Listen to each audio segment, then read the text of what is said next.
Hi guys, welcome back to my YouTube channel the SAP study. हम पढ़ रहे थे राजस्थान की हस्तकला के बारे में। उसी सीरीज को आगे बढ़ाते हैं और पढ़ते हैं अगली हस्तकला के बारे में। चलिए शुरू करते हैं।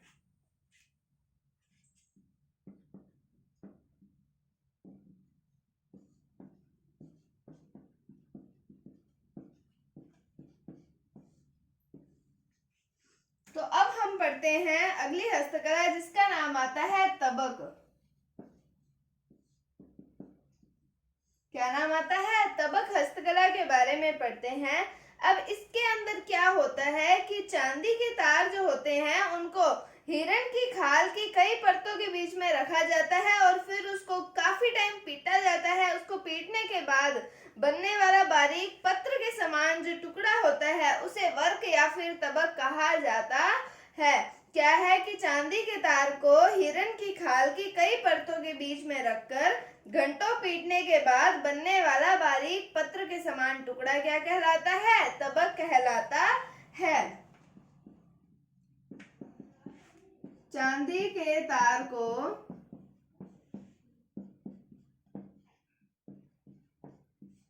हिरण की खाल की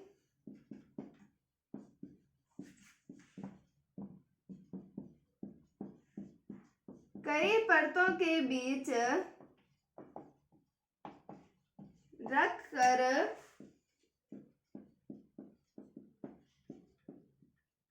घंटों पीटने के बाद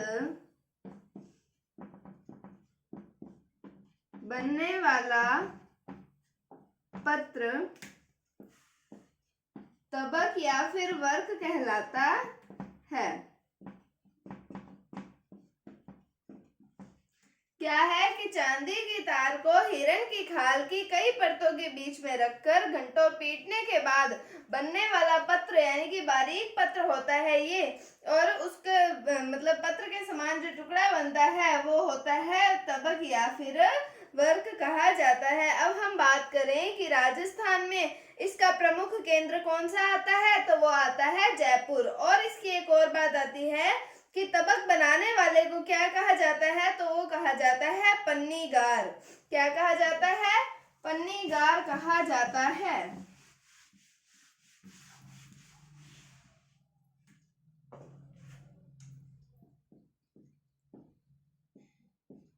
तो इसके प्रमुख केंद्र की बात करें तो आता है जयपुर। और तबक बनाने वाले को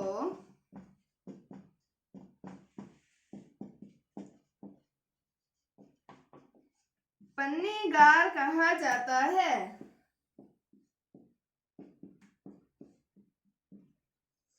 तो प्रमुख केंद्र आ गया जयपुर और ये बनाने वाले को क्या कहा जाता है? पन्नीगार कहा जाता है। तो ये था तबक हस्तकला के बारे में।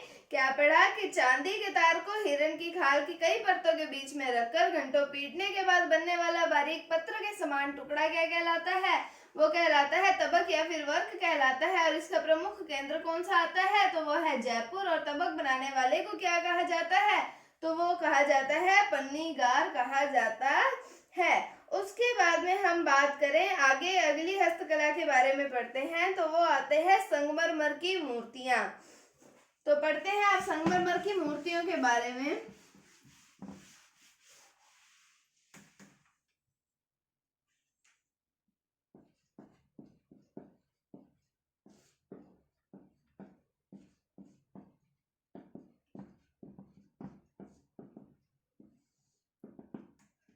तो सबसे पहले बात करें कि हम संगमरमर की मूर्तियां कहाँ की प्रसिद्ध हैं, तो ये हैं जयपुर की प्रसिद्ध हैं।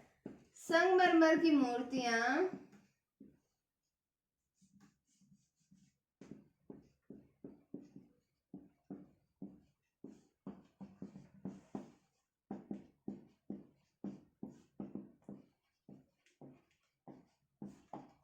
जयपुर की प्रसिद्ध हैं। अब एक और बात आती है कि अर्जुन लाल प्रजापत को इसके लिए यानी कि संगमरमर की मूर्तियों के लिए पद्मश्री मिला है। अर्जुन लाल प्रजापत को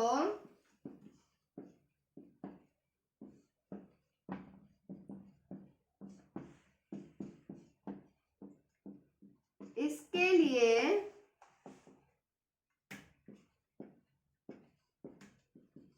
पद्मश्री मिला है।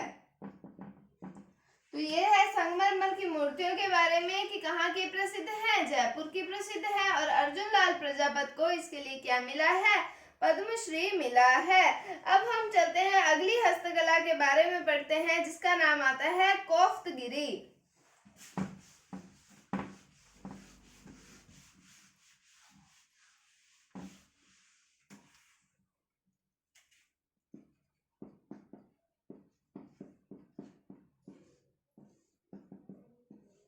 तो कोफ्तगिरी हस्तकला की बात करें तो ये इसका प्रसिद्ध स्थान आते हैं जयपुर और अलवर। और इसमें होता क्या है कि लोहे की किसी वस्तु पर सोने के पतले तारों से जड़ाई की जाती है, वो होती है कोफ्तगिरी। तो प्रसिद्ध स्थान क्या आते हैं,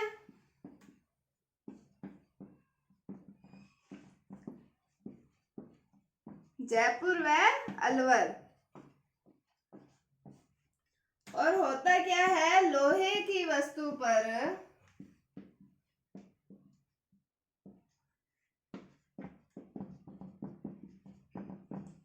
सोने के पतले तारों से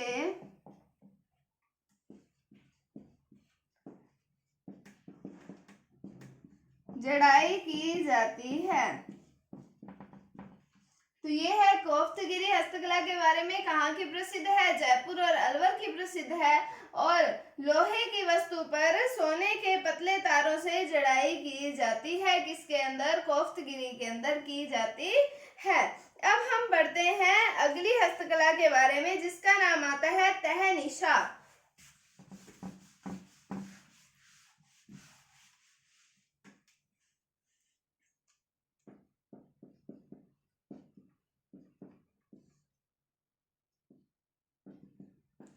तो तहनीशा हस्तकला के बारे में पढ़ते हैं। इसके अंदर क्या होता है कि पीतल की वस्तुओं पर सोने की तार से कारीगरी की जाती है।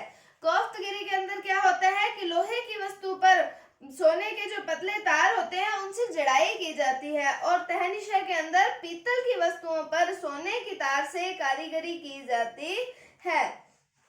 क्या होता है, पीतल की वस्तुओं पर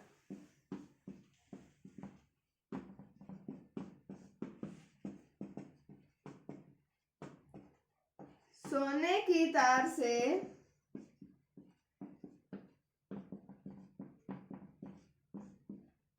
कारीगरी की जाती है।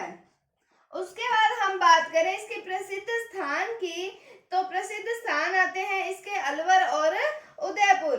और इसके अंदर क्या क्या कार्य किया जाता है, तो जैसे तलवार के लिए छुरी बनाना, कटार बनाना, पानदान, हुक्को आदि बनाने, मतलब जो बनाया जाता है वो तहनीशा हस्तकला के अंतर्गत बनाया जाता है। यह कार्य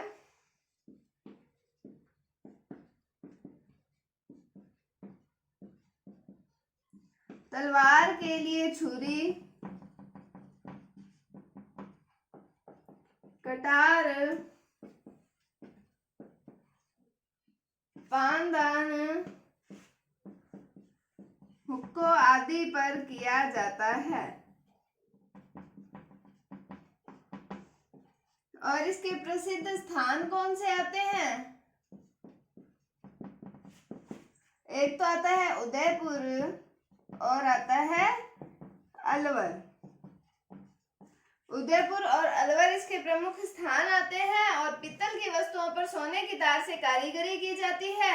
और इसके अंतर्गत क्या कार्य किए जाते हैं, तलवार के लिए छुरी पर इससे कार्य किया जाता है, कटार पर, पानदान पर, हुक्का बनाने पर, तो इसके अंदर ये कार्य किया जाता है। और ये था तहनीशा हस्तकला के बारे में। अगला हम पढ़ते हैं जेम्स एंड ज्वेलरी के बारे में। उसके अंदर हमें सिर्फ ये याद रखना है कि ये कहाँ की प्रसिद्ध है।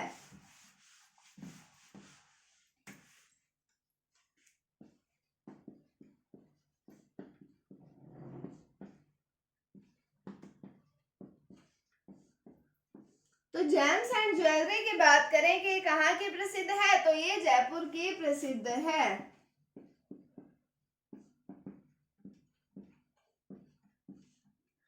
तो आज के लिए इतना इतना ही। उम्मीद है आपको समझ आया होगा। अगर आपको इसमें कोई डाउट है तो आप कमेंट सेक्शन में पूछ सकते हैं।